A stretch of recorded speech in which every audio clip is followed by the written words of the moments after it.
Assalamualaikum warahmatullahi wabarakatuh. Hello everyone, my name is Wanda Meilani. In this video, I would like to explain about interpreting of audiovisual. This is my identity.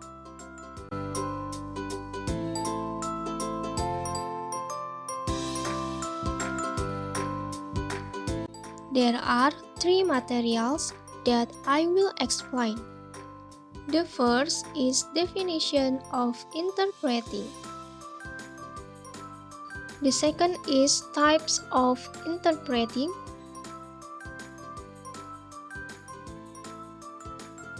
And the third is action of interpreting.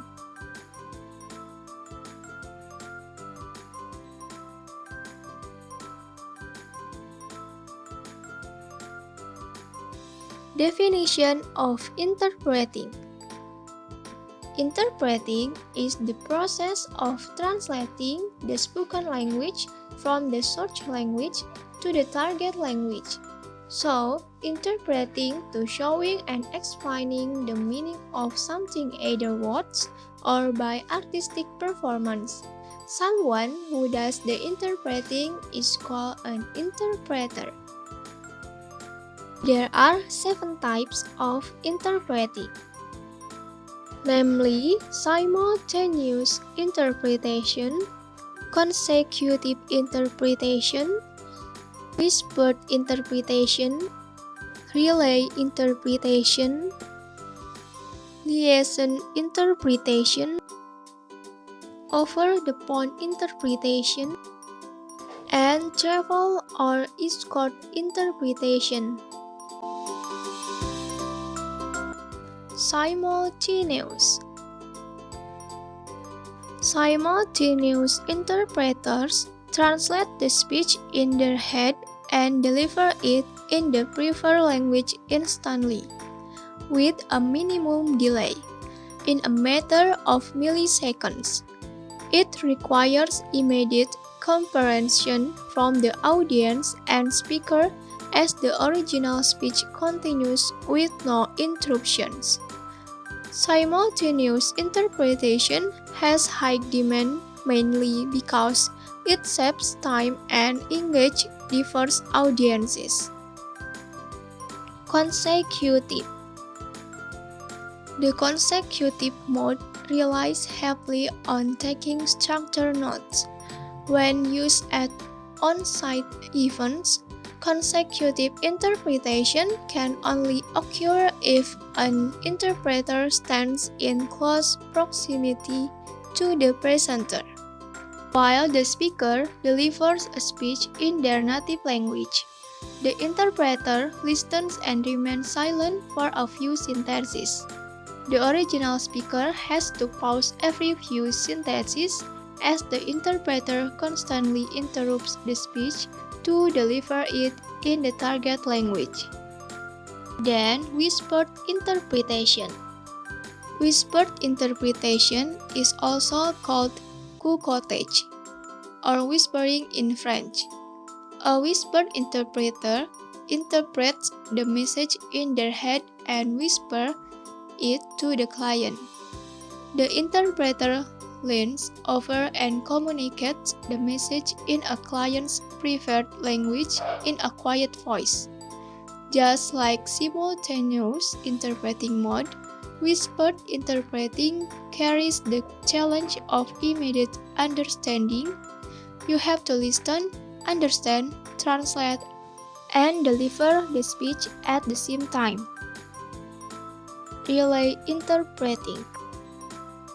Relay interpreting is sometimes referred to as indirect interpreting. During relay interpreting, the interpreter listens to the source language speaker and renders the message into a language common to all the other interpreters. These other interpreters then render the message to their target language groups. Then, liaison interpreting. Liaison interpreting is an oral translation of a statement provided for a single person or a small group of people. During this type of interpretation, there is no need to use specialist equipment. Usually, the interpreter is sitting next to the person providing the speech, and because of short passage, he is able to carefully and in detail convey without the necessity of using notes. Over-the-phone interpreting. Over-the-phone interpreting, or OPI, is one of the remote interpretation services. Such service providers tend to operate in more than 100 languages. Governmental institutions often use OPI on occasions related to healthcare or public concerns in countries. However, there are some disadvantages. Users and interpreters can't see the speaker. Body language and facial expressions play a hug role in interpreting. Another aspect arises from the technology itself. Interpreting over the phone is usually followed by background noise. There is another thing to highlight. Over the phone conversations do not take a very long time. They are specialized and usually don't go into the depths of a matter. And the last one is travel or escort interpreting. Travel interpretation, also known as escort interpretation, is a mode of interpretation that stands out from others from a cultural perspective. Travel interpreter accompanies the client to the previously agreed destination and helps them overcome the language barrier through interpretation. Travel interpreter is responsible for interpreting from language A to language B and handling clients' administrative tasks during the trips. That's why clients in need of travel interpretation select interpreters based on various aspects. They include personality, language spoken, cultural knowledge, and understanding of the location to which a client is traveling. Okay, next there is an action of interpreting. Let's watch together.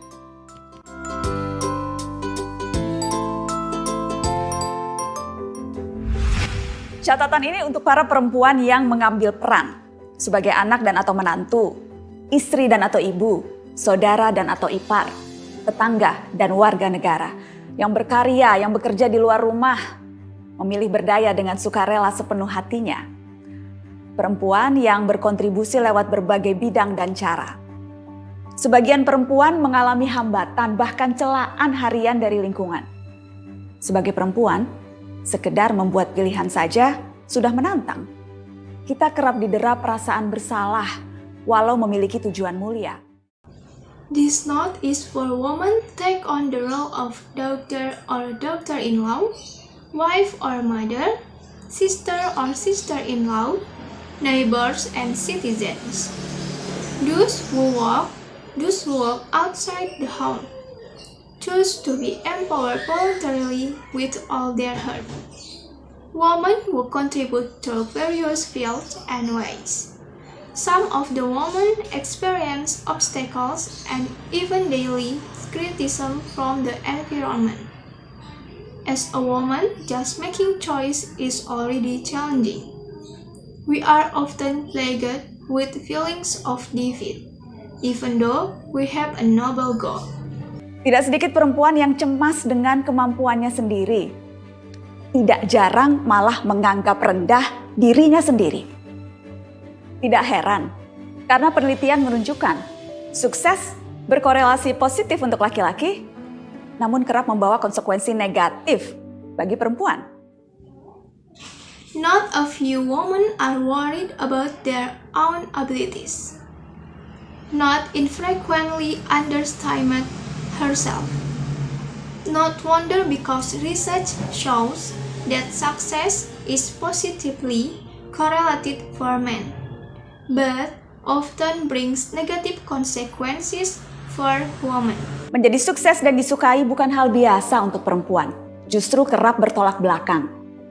Kenyataan di sekeliling menunjukkan Terkadang ambisi yang kita miliki dianggap bertentangan dengan tradisi. Pekerja perempuan yang mengupayakan posisi dianggap hanya memikirkan diri sendiri.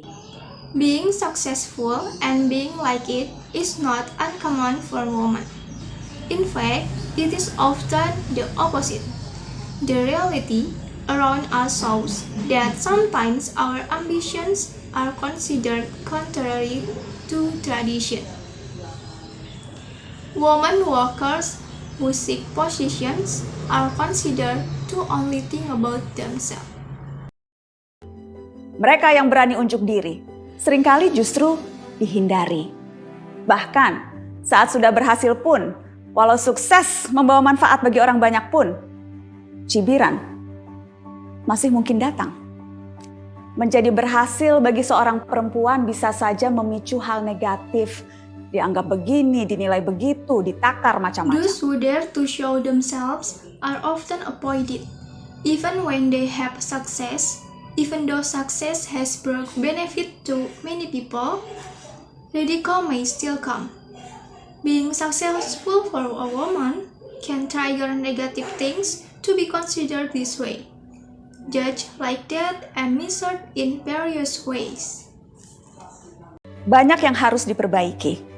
Tapi mari memulai dari diri sendiri. Tidak ada yang lebih tahu siapa perempuan selain kita sendiri. Harga diri tidak ditentukan oleh orang lain, melainkan berasal dari pengenalan atas diri sendiri, tahu kekuatan dan kekurangan sendiri. Dan yang terpenting, paham apa yang hendak dikejar dan direalisasikan. There are many things that need to be improved. But let's start with ourselves.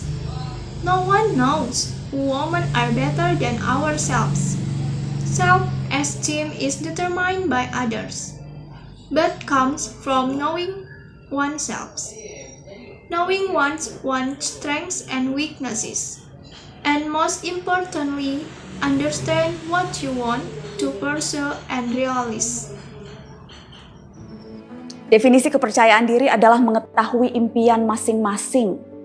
Mereka yang gagal menghargai diri sendiri tak punya kesempatan kedua untuk menilai orang lain, apalagi menghakimi sesama perempuan. Perempuan harusnya saling bergandengan tangan, bukan malah saling menjatuhkan. Mungkin karena kita melihat hidup sebagai ajang kompetisi. Karena perempuan punya keterbatasan ruang yang didominasi laki-laki. Jadi tanpa sering kita sadari, kita kerap khawatir, cemas, segalanya tidak pernah cukup untuk diri sendiri. Akibatnya, siapapun bisa terasa sebagai ancaman, gerak-gerik sejawat bisa dicurigai sebagai tentangan. The definition of self-confidence is knowing each other's dreams. Those who fail to respect themselves without having a second chance to judge others, let alone judge their fellow women. Women should join hands, not bring each other down. Maybe because we see life as a competition, because women have limited space which is dominated by men. So, without often realizing it, we often worry. Everything is never enough for ourselves. As a result, anyone can be seen as a threat. The actions of colleagues can be suspected as a challenge. Ada fenomena yang dikenal dengan istilah Queen Bee Syndrome. Hasil penelitian mengungkapkan sekitar 58% perundung di tempat kerja adalah perempuan. Dan hampir 90% dari mereka memilih perempuan lainnya sebagai korban. Padahal menjadi positif bukan tanda kita lemah. Mendukung mereka yang berhasil bukan berarti kita mengakui kegagalan. Yakin bahwa kesuksesan tidak perlu diperebutkan dan kerja bersama bisa lebih didahulukan, akan membuat perempuan tidak pernah sendirian. Kita ditemani oleh yang lain, oleh perempuan yang lain. There is a phenomenon known as the Queen Bee Syndrome. The results of this study revealed that around 58% of bullies in the workplace are women. And almost 90% of them choose other women as victims.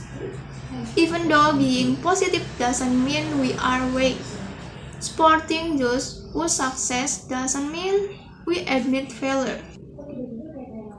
Believing that success does not need to be contested and that cooperation can take precedence will make women never alone if accompanied by other women.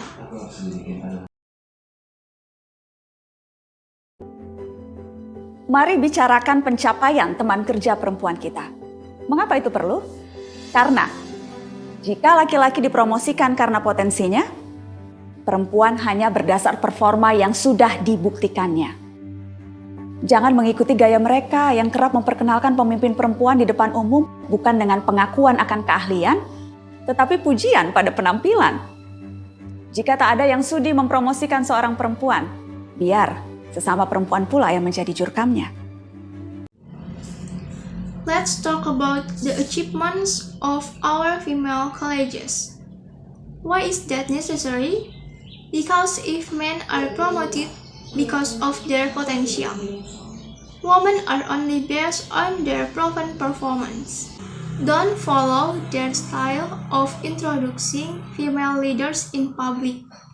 Not recognition of skill but praise of appearance. If no one is willing to promote a woman, let other women also be the jurkam. Mari lebih menunjukkan empati dan kemurahan hati, menjauhi kecemburuan, menghindari runcingnya perasaan bersalah yang kerap mendera perempuan.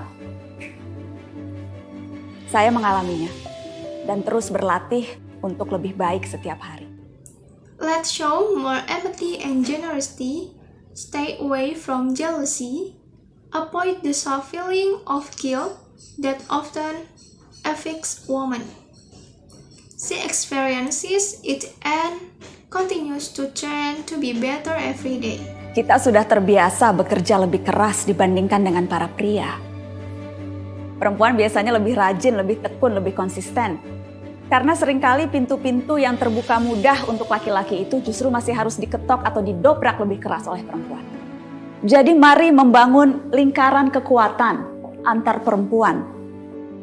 Lingkaran untuk berbagi pikiran dan perasaan, juga memupuk keberanian. Percayalah, kita tidak pernah sendirian jika mau membangun lingkaran. We are used to working harder than men. Women are usually more diligent, more consistent, because often the doors that open are easy for men. It still have to knock or break down harder by women. So, let's build a circle of power between women.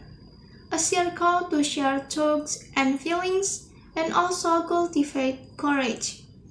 Believe us, we are never alone if we want to build a circle.